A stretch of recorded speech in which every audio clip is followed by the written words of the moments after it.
Hey guys, today I decided to spend some time in the shop and build a couple of pizza knives. I've seen some built out of wood, so I thought I would try that. And while I was in the process, I decided to build one out of steel. The steel is stainless steel, thick, 1/16 of an inch thick.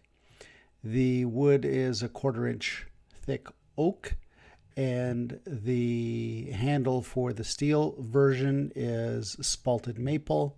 The handle for the wooden version is just pine. It worked out quite well. Happy how they turned out.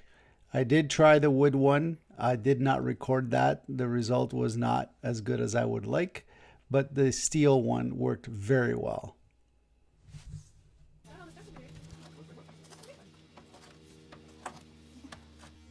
Thanks for watching.